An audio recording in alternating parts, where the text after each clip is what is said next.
The best performer, probably Elvis Presley. I don't think anybody could touch him. I never saw Hank Williams, who was one of my favorites. He died before I ever got to see him. Elvis Presley left behind an enormous musical legacy. But alongside those heights of fame were hidden corners that never received a complete explanation. Behind the dazzling spotlight and the lonely days at Graceland, the public has always searched for the most authentic witness who truly understood the man in his entirety. Among them, Johnny Cash, the brother who shared the same starting ground, offered his final reflections on his legendary colleague.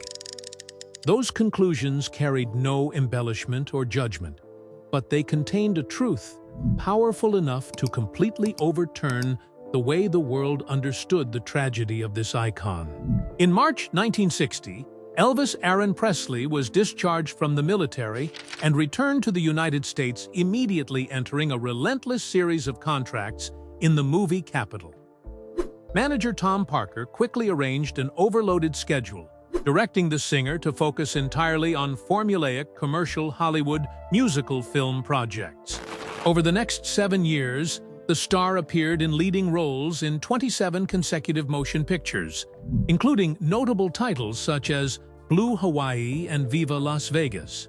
If I can't help, but she doesn't know it yet. Major studios exploited the singer's familiar image to the fullest through light, predictable scripts, each accompanied by a soundtrack album. Parker firmly rejected offers for serious dramatic roles with greater artistic depth, giving absolute priority to the enormous revenue generated by ticket sales and merchandising agreements. This practical direction produced record financial profits, but gradually stripped away the artist's creative space. Presley began to feel increasingly trapped by having to repeat simple songs on screen, while the international music market was entering a period of dramatic transformation. The British invasion led by the Beatles swept into the American market, changing the tastes of young audiences and directly threatening the position of stars from the previous generation. Faced with fierce competition, the Mississippi-born artist gradually withdrew into himself after long filming schedules. The family residence at Graceland in Memphis became a sealed fortress, completely separating him from the crowds of fans and the outside media. Presley maintained close contact only with a longtime circle of friends and bodyguards known as the Memphis Mafia Men, who had been with him since his early struggling years and who took responsibility for nearly every part of his daily life. Life behind the iron gates followed its own distinctive routines, detached from the ordinary rhythm of city life. On May 4th, 1967, Presley officially married Priscilla Beaulieu at the Aladdin Hotel in Las Vegas after years of maintaining their relationship privately. The wedding was brief, with only limited attendance by members of the press and relatives, reflecting the family's cautious way of living under intense public attention. Exactly 9 months later, their only daughter, Lisa Marie Presley, was born in Memphis, marking an important milestone in the singer's family life. The arrival of his daughter, combined with his declining positions on the music charts, pushed the artist to seek a genuine breakthrough that could free him from the repetitive path of filmmaking. The opportunity for a comeback arrived when director Steve Binder and NBC discussed plans to produce a special music program for broadcast at the end of the year. Instead of creating a traditional Christmas concert, as Parker wanted, the production team decided to place the artist directly in front of a live studio audience. In December 1968, the program, titled Elvis, commonly known as the '68 Comeback Special, was broadcast nationwide and created a sensation. The singer made a striking appearance in a tight black leather outfit, sitting informally with veteran musicians on a small, intimate stage as he returned to the raw arrangements of his earlier songs. The experience of performing before a live audience reignited the passion that had been suppressed through years of studio filmmaking. When discussing with director Steve Binder what he truly wanted after the performance, Presley stated plainly, "I just want to show people what I can do on a real stage." The extraordinary success of the comeback performance opened the door to major offers from leading entertainment venues across the United States. His restored confidence encouraged the singer to make important decisions aimed at bringing his music back to live concert stages. Plans for extended touring were quickly established in preparation for a demanding new chapter in his career. The height of Las Vegas. Elvis Aaron Presley entered a major concert residency at the International Hotel, later renamed the Las Vegas Hilton, beginning an unprecedented cycle of intensive performances. The auditorium, with thousands of seats, repeatedly sold out as the singer appeared with a full orchestra, a rock band, and a powerful choir.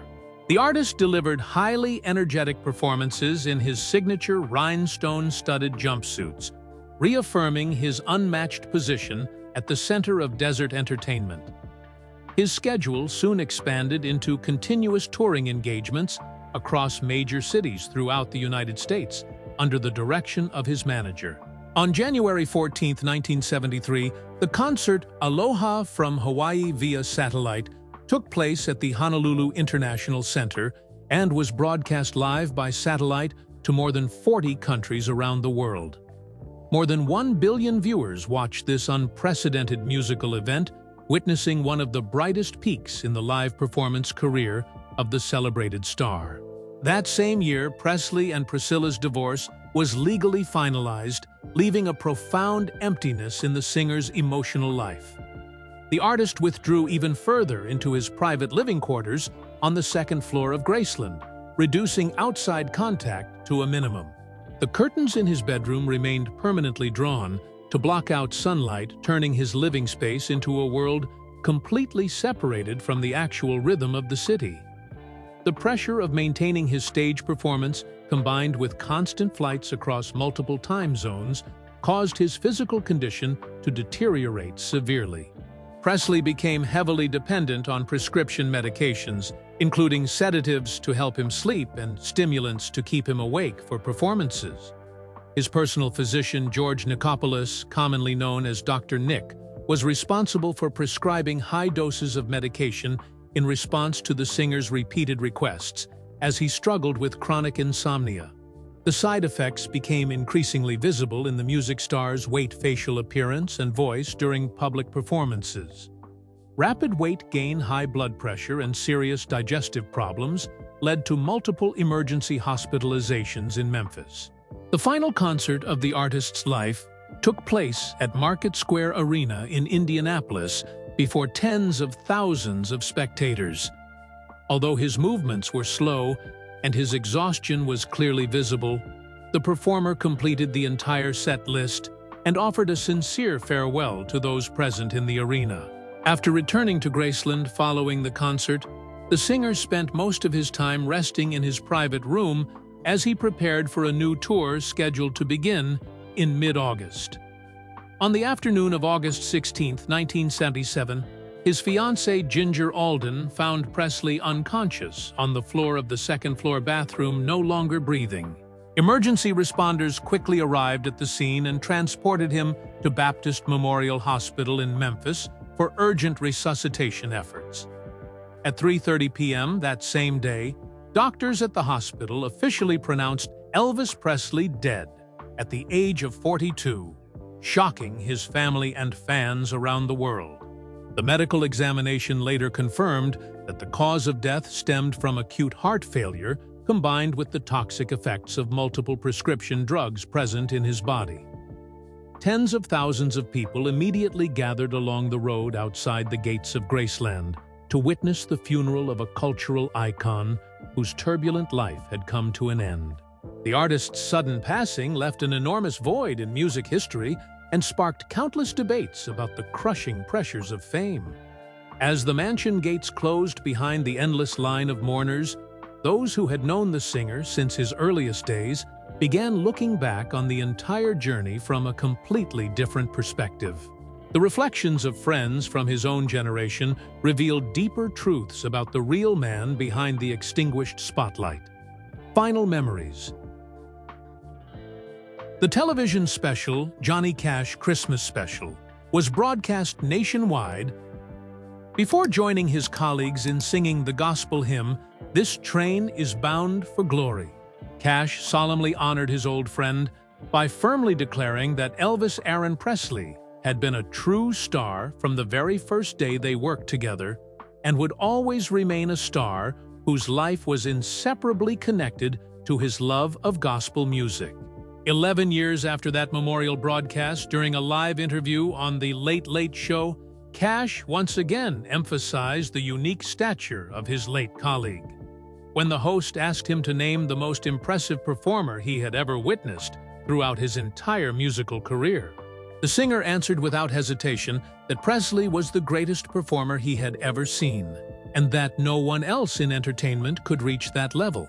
The true nature of the personal relationship between the two musical legends was only fully revealed when Cash, the autobiography, was officially released in 1997.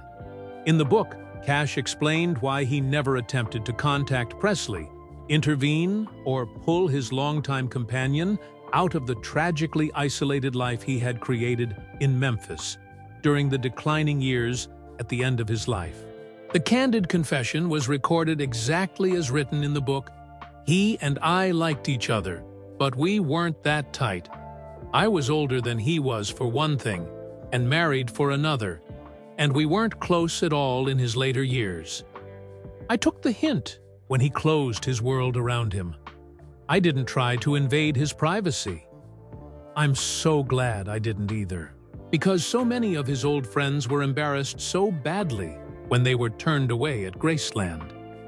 Saudi, the singer's family legacy was further illuminated through Lisa Marie Presley's memoir, From Here to the Great Unknown, completed by her daughter, Riley Keough, and widely released in late 2024. The book made public a number of valuable private audio recordings offering additional authentic and moving perspectives on Presley's inner life through the eyes of his only daughter. To understand the roots of that extraordinary bond, it is necessary to return to the moment when a young man from the American South stepped onto a major stage and created a cultural earthquake that transformed the face of an entire generation. That extraordinary transformation carried the artist's name far beyond the borders of the United States. A global earthquake.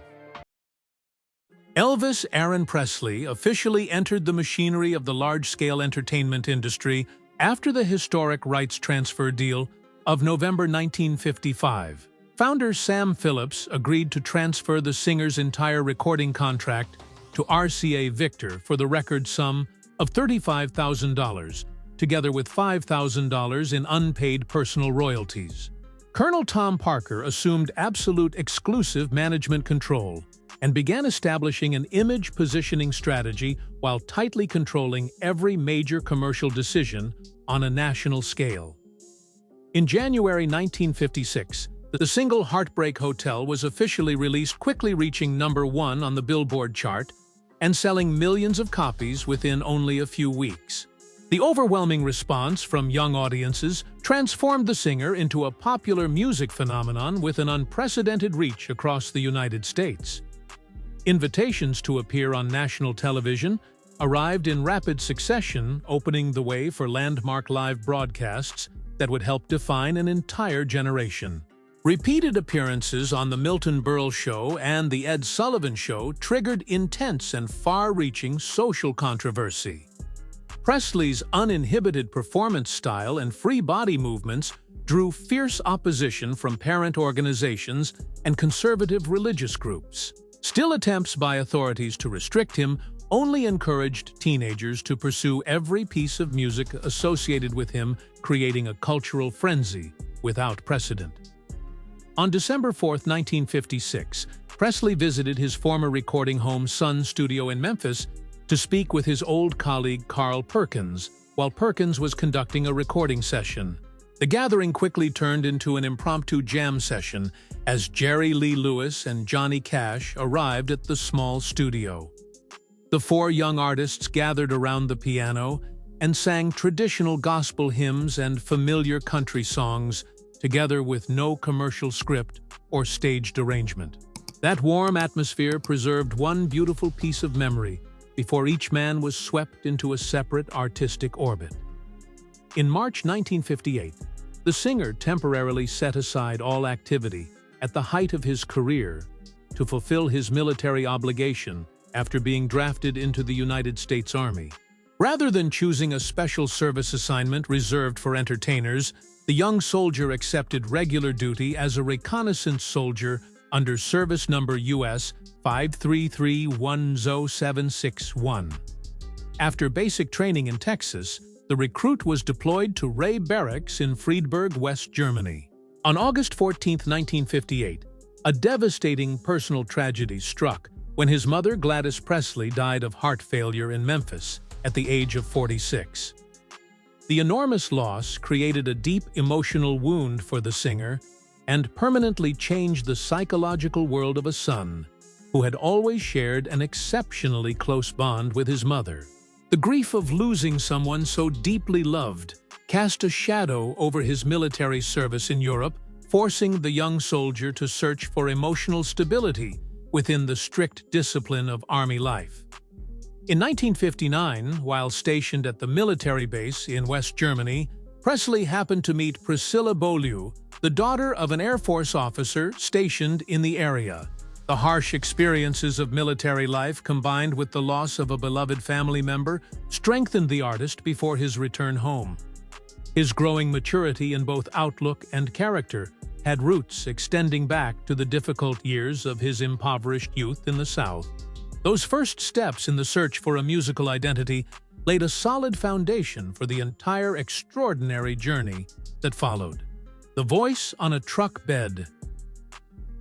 Elvis Aaron Presley was born on January 8, 1935, in the poor town of Tupelo, Mississippi, in a two-room wooden house built by his father, Vernon Presley. His twin brother, Jesse Garon Presley, died at birth, leaving a profound absence in the family and helping shape the deeply affectionate bond between the boy and his mother, Gladys Presley. Economic hardship forced the family to struggle for survival through a variety of demanding jobs in the rural South. In 1948, the family moved to Memphis, Tennessee, and settled in the Lauderdale Courts public housing complex.